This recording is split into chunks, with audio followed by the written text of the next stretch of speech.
बीते दिनों देश भर में गिग वर्कर्स हड़ताल पर चल रहे थे।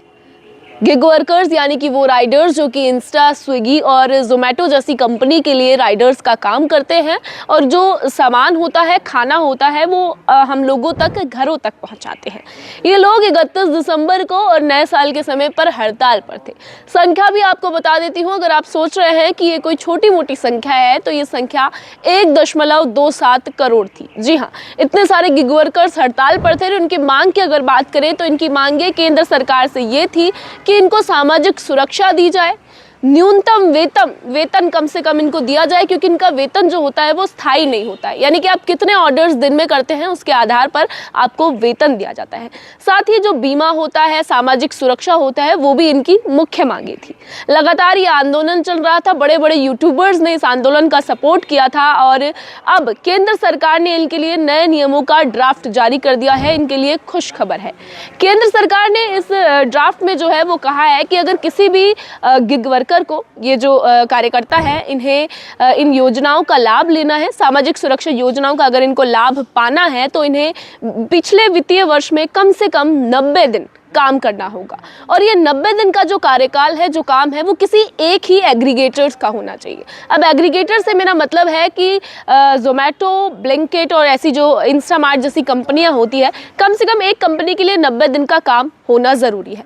लेकिन अगर एग्रीगेटर्स ज़्यादा है, यानी कि एक से ज़्यादा कंपनी के लिए वो काम करते हैं, तो इस समय सीमा को 120 दिन कर दिया गया है। इसके साथ ही अब ये जो नया नियमों का ड्राफ्ट जारी हुआ है, इनसे इनको राहत मिलेगी। बीमा और जो भी सामाजिक सुरक्षा होती है वो इन्हें मिल पाएगी।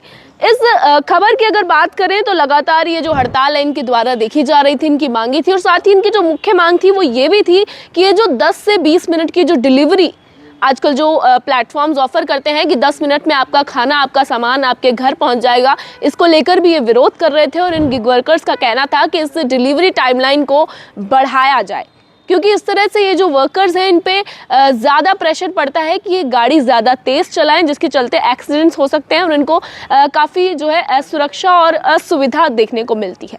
केंद्र सरकार ने नियमों का ड्राफ्ट जारी कर दिया है और आपको बता दें कि ये जो ड्राफ्ट है, ये नियम है, ये श्रम संहिता के सामाजिक सुरक्षा कोड 2020 के अंडर आते हैं।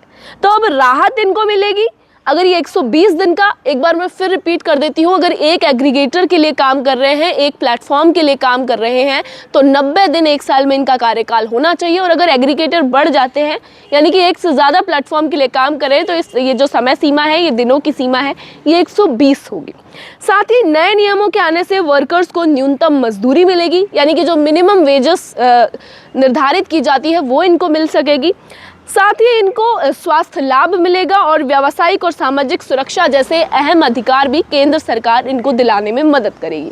इसके बाद हम बाकी पहलुओं को भी जानेंगे कि आखिर गिग वर्कर्स क्या होते हैं, इन नए श्रम नियमों से क्या इनको फ़ायदा होने वाला है, और जो पेरेंटल कंपनी है, मैं बात कर रही हूँ यहाँ जोमेटो और ब्लिंकिट, जो पेरेंटल कंपनी के जो फाउंडर हैं, उन्होंने इस पर क्या रिएक्शन दिया है और क्या प्रतिक्रिया दी है। अब आप सोच रहे होंगे कि गिग वर्कर्स क्या होते हैं, तो मैं आपको समझा देती हूँ। गिग वर्कर्स वो लोग होते हैं, वो कर्मचारी होते हैं जो किसी डिजिटल प्लेटफॉर्म के लिए या फिर कोई अस्थायी काम कर रहे हैं। जैसे कि हम सभी देखते हैं कि जोमेटो, स्विगी, ब्लिंकिट और इंस्टामार्ट के लिए जो राइडर्स काम करते हैं, जो वर्कर्स काम करते हैं, वो गिग वर्कर्स कहलाते हैं। और गिग वर्कर्स को कोई सैलरी या कोई तनख्वाह नहीं मिलती है, इन्हें इनके ऑर्डर के आधार पर पैसा मिलता है। यानी कि आपने दिन में कितने ऑर्डर किए, उस आधार पर आपकी कमाई होगी। साथ ही बात करें तो यहाँ इनकी फिक्स सैलरी नहीं होती है, इसी को लेकर भी ये हड़ताल हो रही है, क्योंकि न्यूनतम वेजेस इनके नहीं होते हैं। इसके साथ ही अगर बात करें तो ये गिग वर्कर्स जो होते हैं, ये अपने ऑर्डर्स के आधार पर काम करते हैं। जितने ऑर्डर्स इन्होंने किए उस आधार पर इन्हें पैसा मिलेगा।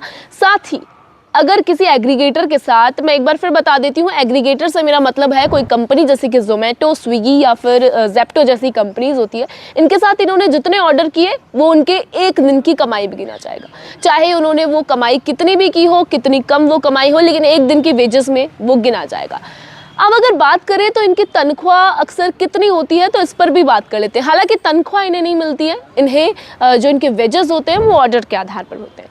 तो यहाँ गिग वर्कर्स की जो यूनियन होती है, उस यूनियन का भी मैं आपको नाम बताऊंगी, कितनी इनकी सैलरी होती है, कितना इनका खर्च होता है। तो gig and platform service work union का कहना है कि अधिकांश डिलीवरी और राइडर वर्कर्स को हर महीने 10 से 15 हज़ार रुपये का जो है मेहनताना भुगताना मिलता है। अब इस 10-15 हज़ार में अगर आप सोच रहे हैं कि पूरा का पूरा इनके जेब में जाता है, तो आप गलत हैं, क्योंकि इस 10 से 15 हज़ार के बीच में इनको जो इनका पेट्रोल का खर्चा है, इनके ईंधन का खर्चा और साथ ही इनके मोबाइल का जो मेंटेनेंस होता है, जो कि एक ऐप को ऑपरेट करने के लिए चाहिए होता है, वो भी ये खुद ही मैनेज करेंगे। अब इसी बात को लेकर ये जो हड़ताल है, ये कहें कि इसी बात को लेकर भी हो रही है, क्योंकि इनका मेहनताना इतना कम है, उसके बाद ईंधन ये खुद मैनेज करेंगे, मोबाइल मेंटेनेंस ये खुद कर रहे हैं, किसी तरह का जो है इन्हें मैं कहूँगी कि एक्सपेंस यहाँ पर नहीं दिया जा रहा है। इसके बाद हम ये भी बात करेंगे कि पेरेंटल कंपनी के जो फाउंडर हैं उनका इस पर क्या रिएक्शन आया है, क्योंकि आंदोलन, ये हड़ताल अब उफान पे चढ़ा हुआ था।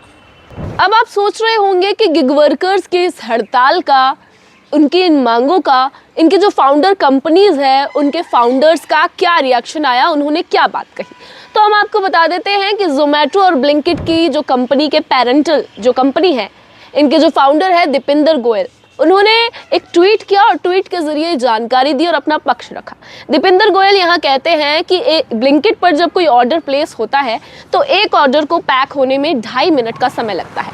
उसके बाद कोई भी ड्राइवर 2 किलोमीटर से कम की दूरी को 8 मिनट में तय करता है। ये उनका औसतन समय उन्होंने बताया और साथ ही उन्होंने कहा कि अगर कोई राइडर 2 किलोमीटर से कम की दूरी 8 मिनट में तय कर रहा है, यानी कि उसकी स्पीड 15 किलोमीटर प्रति घंटा होगा। यानी कि अगर इस तरह से काम किया जाता है, 15 किलोमीटर घंटे की स्पीड है और 2 किलोमीटर से भी कम की दूरी है, तो किसी भी राइडर को ज़्यादा तेज़ गाड़ी चलाने की ज़रूरत नहीं है।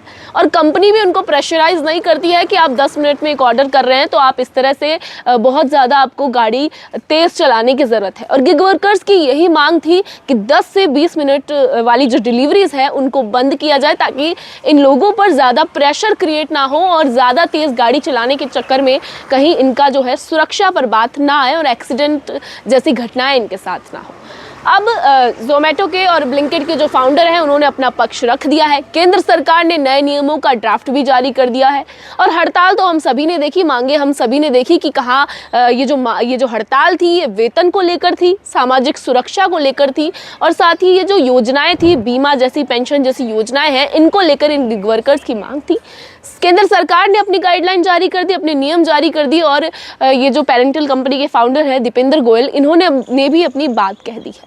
अब इन नियमों पर, इन प्रतिक्रियाओं पर आपकी क्या राय है, आप हमें कमेंट सेक्शन में बता सकते हैं। बाकी इस खबर पर ऐसी और तमाम खबरों पर अपडेट के लिए बने रहिए हमारे चैनल द खटक के साथ।